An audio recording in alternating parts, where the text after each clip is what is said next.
오늘 본문 말씀은 그 율법주의의 폐해, 율법주의의 폐해를 질타하는 그런 말씀입니다. 사도 바울은 자신이 복음을 영접하기 전에 철저한 유대교인이었습니다. 그래서 어느 누구보다도 이 율법주의의 폐해에 대해서 잘 알고 있었습니다. 그러면은 이 유대 율법주의자들에게는 어떤 잘못이 있었는지 오늘 우리가 말씀을 통해서 알아보고, 또한 우리가 신앙생활을 하는 신앙인으로서 행여나 혹여나 하나님의 말씀과 율법을 내가 받아들이고 내가 그 말씀을 지켜가는 가운데 하나님의 의지와 하나님의 마음 때문에 걸어가는 것이 아니라 어떤 율법이라는 틀 안에 나를 가둬놓고, 아니면 모든 사람들을 그런 잣대 위에 올려놓고 판단하며 우리가 살아가는 그런 삶을 살지 않았는지 이 시간 한번 돌아보는 시간이 되었으면 좋겠습니다. 유대 율법주의자들에게 있었던 잘못 중에 첫 번째는 율법을 자랑했습니다. 근데 이 자랑했다는 것이 내가 갖고 있는 것이 소중하고 아름답고 너무나도 기분이 좋아서 다른 사람들에게 자랑하는 그런 부분의 자랑이 아니었다는 것이죠. 오늘 본문 17절 말씀에 보면은 유대인이라 불리는 내가 율법을 의지하며 하나님을 자랑하며 라고 말씀하고 있습니다. 유대인으로 규정되게 할 수 있는 그 두 가지의 요소가 있습니다. 그게 뭐냐면 바로 율법과 할례라는 것입니다.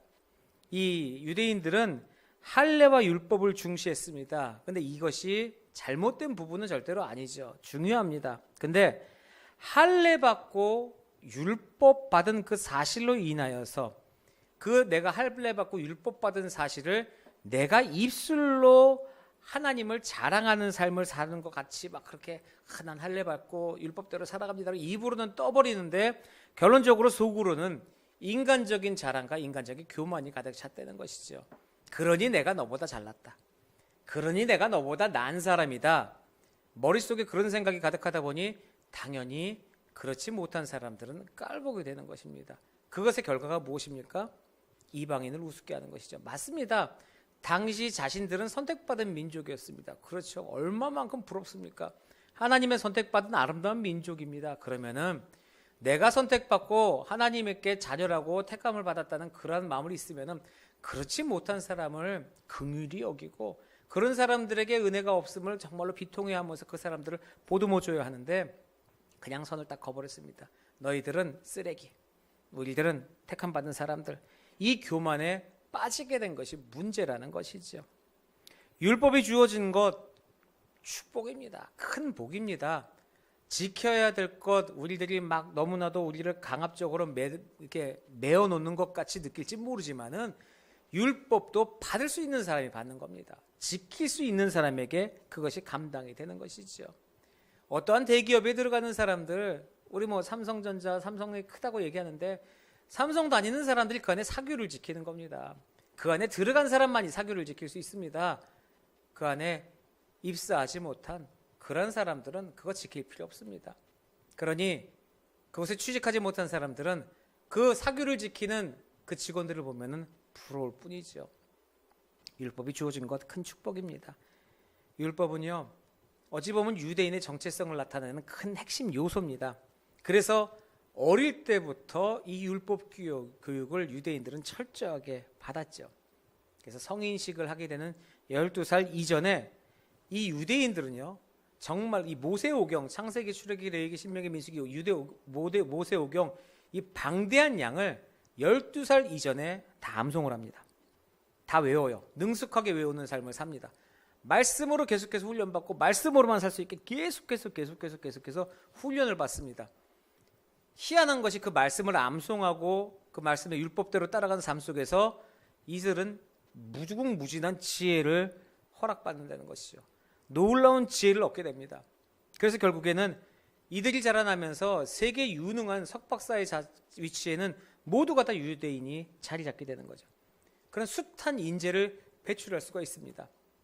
요거 잘못 생각하면은 유대인들의 삶과 유대인들의 방식으로 공부하면 우리 아들내미가 천재가 되겠구나, 쓰임받는 사람이 되겠구나 라고 그 내용만 쏙쏙 생각하고 있는데 그것이 잘못됐다는 겁니다.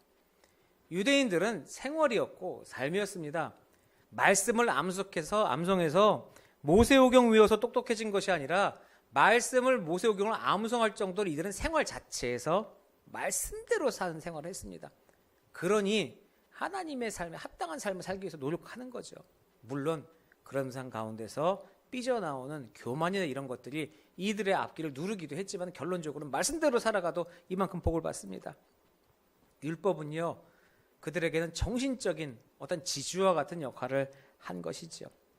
반대로 그들에게는 최고의 자랑거리입니다. 이스라엘 가면은 안식일이 금요일입니다. 금요일만 되면은 모든 사람들이 해 뜰 때부터 해질 때까지 일을 안 합니다. 가게가 문을 닫습니다. 엘리베이터도 전층 운행을 합니다. 이제 근간에 들어서 관광객도 많아져 갖고 호텔이나 이런 데 가면 엘리베이터가 원래 다 그냥 자동이에요. 1층에서 문이 열립니다. 일정 시간이 지나면 닫힙니다. 2층에서 그게 계속돼요. 그러니까 그것 타고 10층 올라가려면은 20분 넘게 걸립니다. 근데 이제 관광객이 많다 보니까 옆에는 관광객용 엘리베이터가 있습니다. 그건 정상적으로 움직여요. 그러니까 이 사람들은 엘리베이터 버튼을 누르는 것 자체가 일이라고 생각을 해서 안 하는 거죠. 이스라엘 유학 갔던 전도사님들 얘기를 들어보면은 어느 날 옆에서 난 그것도 이해가 안 가요. 옆방에서 부른답니다. 미스터 조, 미스터 조. 그러면 이제 가죠. 왜 불러서 그러면 미안하다고 불 좀 꺼달라고. 그러니까 불 좀 켜달라고. 그걸 손가락 스위치 누르는 것도 일이. 그러니까 지들이 만들어 놓은 게 있어요. 어디까지는 일이에요. 근데 어디까지 또 일이 아닙니다. 그렇게 해놔요. 자신들 안식일 날은 전혀 안 움직입니다.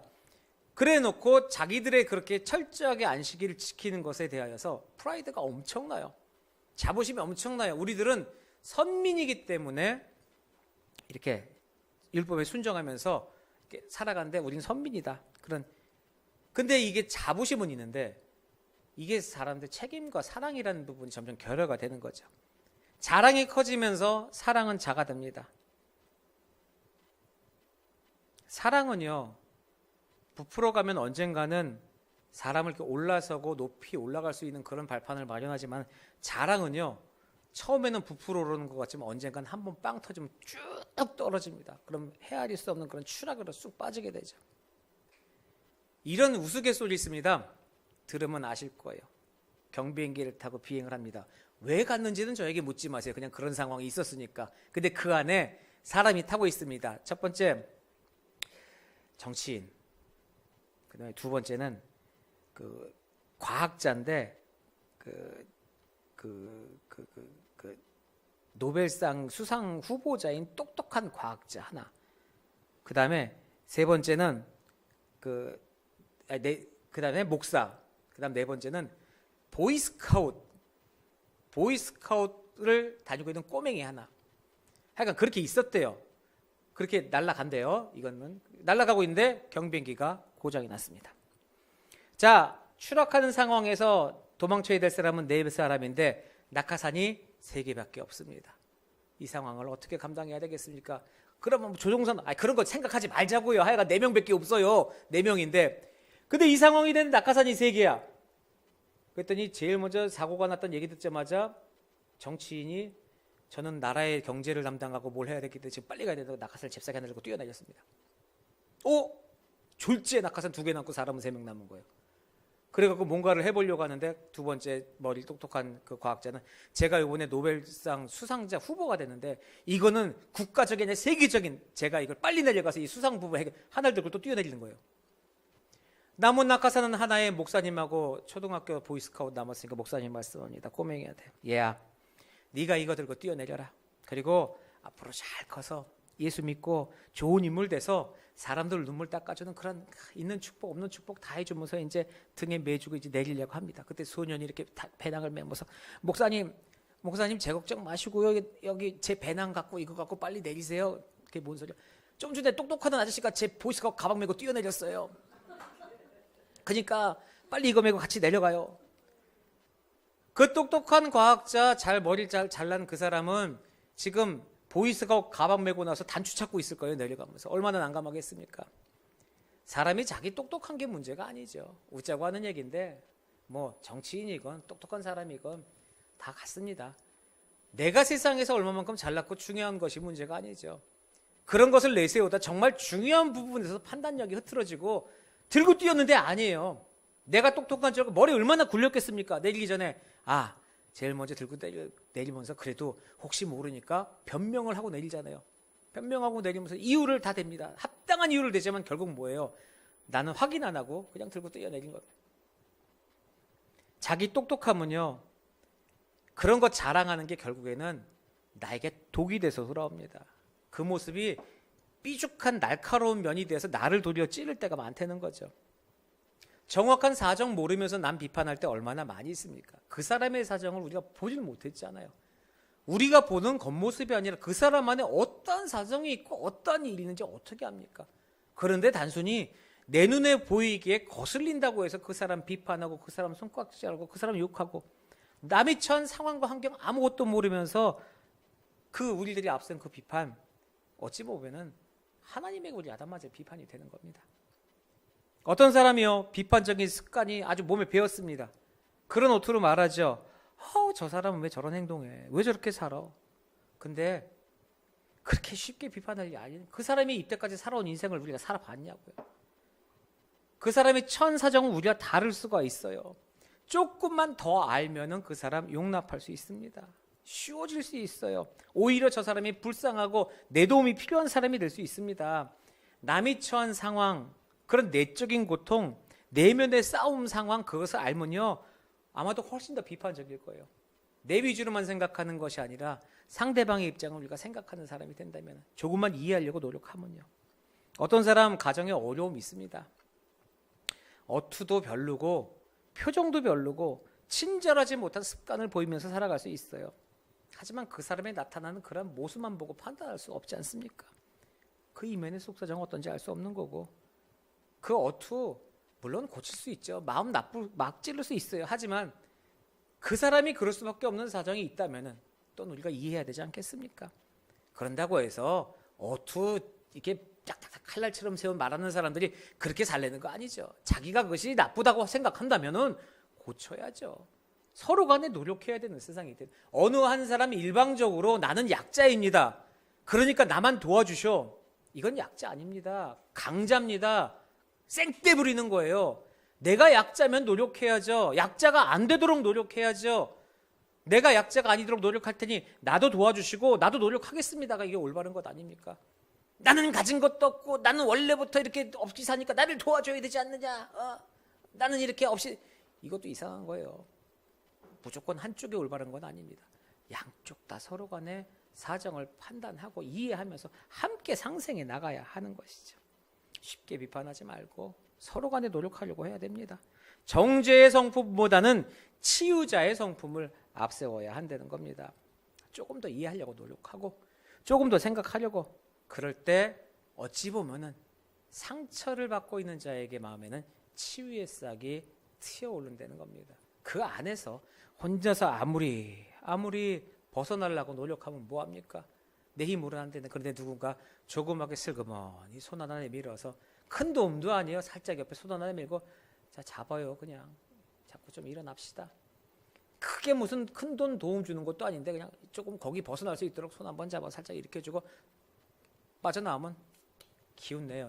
그리고 돌아서는, 그것에 대한 무슨 대가를 원하는 것도 아니고 조그마한 손길 하나만, 이 사람에게는 평생에 살아갈 큰 능력이, 큰 원동력이 될 수 있다는 것이죠. 그게 바로 사랑입니다. 그게 자랑 없는 율법이고 그게 진정한 사랑이라는 것이죠. 그게 치유하는 손길 아니겠습니까? 자, 그럼 율법주의자들 선생처럼 가르치려 합니다. 대단하죠? 율법 통해서 하나님의 뜻을 알고 선을 분별하는 것 중요합니다. 근데 율법주의자들은요, 하나님의 뜻에 따라서 선을 추구하면서 살기보다는요, 하나님의 뜻을 내가 아는 그 지식을 가르치는 걸 좋아했어요. 하나님의 뜻을 가르쳐 주는 게 아닙니다. 내가 그 아는 그 내용을 떠버리면서 알면서 얘기하면서 가르치는 걸 좋아했어요. 내 뜻, 내 제자 만드는 것을 좋아했다는 거죠. 그 사람들은요, 이방인들을 맹인, 어둠 속에 있는 자, 어리석은 자, 어린아이, 이렇게만 생각했어요. 그리고 자기들은요, 율법에 있는 지식과 진리의 모본을 가진 자, 근본과 뿌리를 가진 자, 저 맹인들의 길을 인도하는 자, 어둠 속에 있는 사람들의 우리는 빛이다. 어리석은 자들의 교사, 어리석은 자들 어린아이들의 선생이다. 아주 꼭대기 갖다 놨습니다. 율법을 내세워서 선생처럼 가르치는 거죠. 꼭 내 지식을 전하는 것처럼 아니거든요. 우리가 주일학교 때 다음 세대 아이들을 가르치는 것도요, 우리 성경 지식 가르치는 거 아닙니다. 하나님의 말씀을 전하는 거죠. 그들에게 말씀을 알려주는 것이죠. 내가 알고 있는 방식과 그런 지식을 전하는 것이 아니에요. 주기도문과 사도신경 아이들이 외우고 있는데 틀릴 수 있습니다. 단어 틀리지, 의미가 알고 단어 틀리는데 단어 틀렸다고 똑바로 하라고 다시 주기도문 대회 있나요? 무슨 하나님이 토시 틀린다고 그 마음을 바로 보시고 그 마음을 아유 그래 열심히 하려고 노력하는구나 칭찬하고 나가야 되는데 그거 내 성에 안 찬다고 내 마음에 안 찬다고 주일학교 학생들 가르치면서 아이들 얼마나 답답하겠습니까? 아이 밖에 물 담아놨는데 지금 두원이 어디 갔나? 애들 얼마나 놀고 싶겠어요.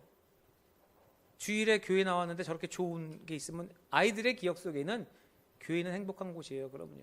교회는 즐거운 곳입니다. 하나님의 전에 하나님께 예배하러 나온다는데 예배하는데 지루하고 목사님 설교 50분 1시간 하는데 거기 나를 앉혀놓고 엄마 아빠들로 졸고 막 그러는 설교를 나보고 들으라고 하니 애들 얼마나 힘들겠어요. 근데 그거 끝나고 나서 아이스크림 주고 먹을 거 주고 마음껏 놀라고 하니까 얼마나 좋겠습니까? 막 놀아요. 뛰어들고 그럼 밖에서 창문 열고 조용히 안 해. 예배 준비하는데 쫙 삑 조용히 해. 그러면 애들 뭐 있을까? 교회 가면 혼난다. 물론 하나님 앞에 예배로 쓰고 예절을 지키는 거 중요합니다. 근데 그게 진짜 하나님께서 사랑하시는 마음대로인지 아니면 내 기준으로 가르치는지를 우리가 깨달아야 한다는 겁니다. 성경에 보면요, 유대 율법자들은 세 가지를 좋아했다고 얘기해요. 세 가지. 첫 번째요, 돈 좋아했습니다. 두 번째, 섬김 받는 거 좋아했습니다. 셋째, 가르치는 것 좋아했습니다. 그런 율법주의자들이 성경이 크게 책망하는 것, 그런 율법주의자들을 성경이 크게 책망하고 있어요. 그 율법주의자들이 우리가 아니냐는 거죠. 저도 가슴에 손을 얹고 얘기합니다. 이 시대의 목회자들이 이런 모습으로 섬김받으려 하고 돈 좋아하고 가르치려고 들고, 물론 진짜 열심히 하나님 말씀 전하고 어려운 것에서 선포하는 귀한 목사님들 모두 답니다. 저는 그 몇몇 분이 계십니다도 말하고 싶지 않습니다. 왜냐하면 그 몇몇 분도 열심히 하고 계십니다. 그냥 하나님 앞에서 하나님께 다 쓰는 것에 쓰고 계십니다. 하지만 이렇게 주님의 말씀을 우리가 오역해서 가르친다면 이거 정말로 큰 죄일 거예요. 가르치려고만 하지 마십시오. 신앙생활에서 가르치기 좋아하는 태도 버리고 또 가르치려고만 하는 어투도 피하십시오. 고린도전서 9장 27절에서요. 사도 바울이 이렇게 말합니다. 내가 내 몸을 쳐 복종하게 함은 내가 남에게 전파한 후에 자신이 도리어 버림을 당할까 두려움이로다. 사도 바울도요. 어찌 보면 기독교의 어떤 큰 뼈대를 선 위대한 선생이었습니다. 그런 사도 바울도 남에게 무언가를 가르친 후에 자신이 그 가르침대로 살지 못할 것에 대해서 염려했다는 거예요. 상대방이 그렇게 살아라가 아니라 내가 가르친 그대로 못 사는 것에 대해서 염려했습니다. 그러니 우리도 가르친 것에 대해서 지극히 조심하라는 그러한 주의가 담긴 하나님의 도전의 말씀인 겁니다. 우리가 우리의 후손과 뒷세대에게 이렇게 살도록 노력해라 얘기하고 권면한다고 좋게 얘기해서 권면하지만요, 권면하고 난 뒤에 난 그대로 못 사는 거예요. 가슴 아픈 얘기를 하나 드리겠습니다. 왜 신앙의 자손이 기독교인 집안에서 왜 그 다음 후손들이 주일학교 예배를 드리고 하나님 앞에 나가는 신앙생활 제대로 못하고 자꾸 세상으로 빠져나가는 줄 아십니까? 인터넷이 발달해서요? TV가 발달해서요? 아닙니다. 부모가 잘못해서 그럽니다. 교회에서의 모습과 집에서의 모습이 틀린 거예요. 교회에서는 이 세상에서 제일 아름다운 집사님, 권사님, 장로님입니다. 성도님 사랑합니다. 섬기고 뭐하고. 주일날 저녁에 집에만 들어가면 청소 안 해놨다고 애들 붙잡고 달달달 볶습니다. 애들이 못 만나면 평소 그러다 전화 받아. 네 권사님 오늘 모임은 어디고 네. 똑바로 안 해. 이게 확 들려. 애들이 그러니까 거기서 이질감 느껴. 저도 그렇지 않겠어요? 생각해 보세요. 앞뒤가 틀려요. 물론 어느 정도 예절 바른 전환은 있을 수가 있지만은 대하는 거 틀린 거 누구나 안 해. 그러니 다음 세대들이 교회를 떠납니다. 왜요? 이중적인 모습을 봤는데요. 거기서 보는 것이 무엇이에요? 나도 저렇게 살기 싫다는 거죠. 교회 떠나는 청년들 이야기 들어보면 다 이유 있습니다. 우리가 나가서 전도한다고 이러지만 내 가정 돌아보지 못하고 우리 교회 안에서 아픔 받는 사람들 돌아보지 못한다면은 우리 계속해서 뒤에 곳간 열어놓고요. 앞에 주워없고 뒤로는 다 흘리는 그런 사람들 되고 맙니다. 자, 율법주의에 빠지지 않기 위해서요. 그들 어떻게 행동했냐고요? 가르침대로 행하지 않았다는 거예요. 유대인들은 가르침을 굉장히 중요했어요. 가르친다는 것은 랍비라는 사람들이 주로 한 행동입니다. 가르침을 줬던. 그리고 유대인들은 이 랍비를 누구보다도 존경하죠. 랍비는 대대로 랍비입니다. 이스라엘 가시면은 까만 옷에 모자 쓰고 있는 사람들을 랍비입니다. 까만 모자. 근데 뭐 우리가 알고 있는 랍비라면 수염, 하얀 수염 그대로예요. 까만 옷에 하얀 수염에 모자 쓰고 항상 요만한 모세오경 성경 갖고 다니고 항상 읽어요. 중얼중얼 읽고. 근데 그 그림 옆에 뭐가 그보다 좀 작은 사람하고 아예 적은 꼬맹이도 모자 쓰고 고르고 똑같이 따라하고 있는 거예요. 무슨 코스프레처럼. 아니 무슨 기껏해 6, 7살, 5살 된 놈 같은데 고르고 따라다녀요. 그래서 그 귀엽다고 같이 간 사람들 사진 찍고 바가지로 먹습니다. 그런 애들 사진 찍고 경건하지 못하다고. 걔네 집안이 랍비 집안이에요. 랍비 집안은 대대로 랍비 집안입니다. 어릴 때부터 말씀만 읽으면은 나라에서 봉급 줍니다. 먹고 사는 거 걱정 안 해요. 웬만한 대기업 이사만큼 받습니다. 그 집안. 오로지 태어나서부터 오로지 말씀만 최선을 다하는 그런 나라입니다. 그런 말씀을 가르치는 자들에 대해서 굉장히 존경을 아직도 하고 있어요. 자, 근데 사도 바울이 왜 가르치기를 좋아하는 율법주의자들, 어찌 보면 랍비들 왜 책망했습니까? 가르치는 것 자체는 잘못이 아니에요. 가르쳐야 합니다. 그 문제는 율법주의자들이 가르치는 대로 행하지 않았기 때문이에요. 말과 행동이 달랐기 때문이죠. 율법을 내세워서 남을 가르치는 것은 굉장히 잘했습니다. 그런데 정작 자신들은 율법을 지키지 않고 외식했다는 거예요. 그게 가장 큰 잘못이라는 거예요. 오늘 읽었던 말씀 21절부터 22절까지 말씀하고 있습니다. 그 모습은요, 남에게 큰 짐을 딱 지워요. 율법으로 큰 짐을 지워 놓습니다. 자, 이렇게 해요. 그리고 자기는 쏙 빠지는 그런 모습이라는 거죠. 가르치기 좋아하는 사람이 남을 가르치면서 자기는 그거 잘못 저지를 때가 많습니다. 그러니까 가르치면 늘 신중하라는 거예요. 그런 율법적인 외식행위, 하나님 모독하는 행위를 보신다고 23절, 24절 말씀하고 계신 거죠. 어느 여름날 태풍이 딱 불었어요. 태풍 불고 나서 마을에 튼튼하던 나무가, 멀쩡한 나무가 삐까닥 쓰러져 버린 거예요. 사람들이 와, 태풍이 엄청 세갖고 쓰러졌구나 라고 가고 봤더니 그 나무 안에는 다 썩어갖고 텅텅 빈 상태였다는 거죠. 겉으로 보기엔 멀쩡했는데 안에는 다 썩어갖고 아무것도 없었다는 거예요. 이 겉과 속이 다른 모습이 바로 유대주의, 율법주의자들의 모습이었다는 이야기입니다. 결국 그들은 하나님의 심판을 누구보다 더 크게 받는 거예요. 율법 좋은 겁니다. 율법 자랑하는 것은 그 율법주의에 대한 부분을 좋다고 자랑하는 게 아니라 율법주의에 대한 그런 나쁜 부분에 대하여서만 내가 내세우고 하는 것이 율법이라는 것을 지키면서 영성을 쌓아가는데 써야 되는 것 아니겠습니까? 내가 그것 위에 군림하는 것이 아니라. 지금 이 시대를 살아가는 우리도 율법주의에 빠지지 말아야 합니다. 우리가 선택받은 하나님의 백성 맞습니다. 여러 가지 많습니다. 그런데 과연 말씀대로 율법대로 우리가 입술로 얘기하는 그것을 행실에서 지키고 있느냐 그거죠. 내게 율법주의적인 부분 없는지 잘 성찰하라는 거예요. 다른 사람 지적하고 다른 사람들의 행위에 대해서 손가락질을 하기 전에 내가 신앙 안에서 올바로 서 있는지를 바라보라는 겁니다. 신앙생활 오래 해서 경험이 많아지면요, 형식적인 신앙생활 기가 막히게 잘합니다. 무늬만 신앙생활 엄청나게 잘하는 그런 성도가 될 수 있어요. 신앙생활 30년, 50년, 60년 한 사람들 어찌 보면요, 주일날 주일 예배 갑니다. 일부 예배 드리고 보통 예부 한 번 드리고 저녁 예배, 오후 예배 드리고 돌아옵니다. 평일날 새벽 기도 드리죠. 그게 일과예요. 새벽 기도 드리고 수요 예배 가고 금요 철야 참여해서 기도합니다. 이게 생활 패턴이에요. 빠지면은 뭔가 허전합니다. 안 된 것 같죠? 이거는 그냥 하나의 패턴일 뿐입니다. 루틴이에요. 하나님 앞에 예배하고 하나님 앞에 나가는 삶은 내가 그것이 빠져서 불안한 것이 아니죠. 왜 주일 예배 한 번 빠지면 불안하십니까? 왜 불안하세요? 뭔가 빠진 것 같고 허전한 것 같고 혼날 것 같고, 근데 그냥 앉아있으면 혼 안 납니까? 어제도 우리 GBS 모임하는 청년들에게 얘기한 것이 있습니다. 예배 드리는 거냐, 예배 보는 거냐, 예배하는 거냐. 예배는 하는 겁니다. 하나님을 예배하는 겁니다. 예배를 드린다? 무엇을 드리겠습니까? 여러분, 무엇을 가져오셨나요? 하나님께 우리가 무엇을 드릴 수 있겠습니까? 하나님의 이름이 높으시고 주님 앞에 영광 받으시기를, 우리가 주님 앞에 엎드려 예배하는 행위입니다. 예배 드리는 것은 구약시대에 제사 드릴 때 그게 하나님 앞에 제사 드리는 거예요.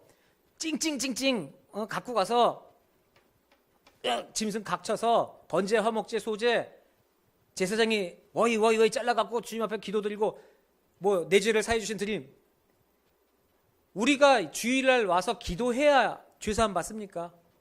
아니잖아요. 우리 평소에 주님 앞에 회개할 수 있습니다. 모두가 삶이 제사예요. 내가 주님 앞에 나가는 것이고, 우린 예배하는 겁니다. 하나님의 이름을 높여드리고 주일날 최소한 주님의 이름을 높여드리고 그분께 영광 돌리는 행위를 하는 게 예배하는 거예요. 우리가 하나님 앞에 드릴 것은 아무것도 없어요. 율법주의요? 뭔가를 내가 하나님 앞에 경험이 많아서 패턴으로 돌아가는 그 행위하려고 하지 마시라는 겁니다. 신앙생활 오래 하면요, 집사 됩니다. 더 오래 하면 권사 되고 장로 됩니다. 직분 높아질 때 마음도 높아지지 않도록 주의하라는 거예요. 신앙생활 오래 하는 오랜 신앙생활, 그것이 존경받아야죠. 그리고 신앙생활이 지날수록 내 신앙의 연배가 커질수록 하나님 앞에 조금 더 큰 사역과 하나님 앞에 받은 은혜를 가지고 내가 일하려고 노력하는 마음이 늘어나겠죠. 그런데 생각해 보세요. 10년 전에 나의 신앙의 모습, 주일 예배 드리고 새벽 기도 드리고 수요 예배 드리고 금요심에 드리고 주일 예배 드리고 이런 똑같은 패턴, 요거를 10년 동안 해왔다고 해서 내가 신앙의 성장이 됐나 이거죠. 예배하는 사람이 주님께 영광 돌리기 위해서 이거 말고 또 뭔가는 해. 내 삶이 하나님께 드리는 뭔가가 있어야 될 거 아니에요. 그럼 그 사이에 뭐가 있냐는 거예요. 나가서 복음 전하라고요? 잃어버린 양을 데리고 오라고요? 그것에 대한 열매가 있습니까? 아니면 섬김이 있고 어떠한 것에 대하여서 그분에 대해서 높임이 있습니까? 아니요. 그런데 시간이 되고 기회가 되면은 자동적으로 등급 올라가듯이 집사 되고 권사 되고. 예전에 그런 거 있었어요. 서리 집사는 1년에 한 번씩 합니다. 큰 교회에서 이렇게 하죠. 그러면 이름 빠진 사람이 있어요. 엄청 서운해요. 남들은 다 집사인데 왜 나는 집사 안 해주고. 어느 날 없어집니다. 딴 교회 갑니다. 그분은 잘 갔습니다. 아직 신앙의 훈련이 덜 된 것이죠. 그분 집사 직분 다 받고 나면은 집사답게 하나님 앞에 헌신? 아니요. 대리예요. 과장이에요. 이사 달려고 하는 겁니다.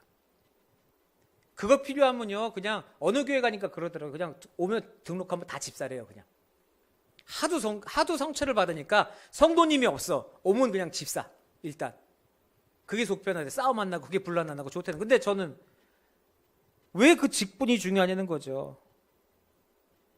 직분으로 따지면요, 유대인만큼 하나님 앞에 특별한 직분이 없어요. 최고 아닙니까? 선택받은 민족이에요. 아예 대놓고.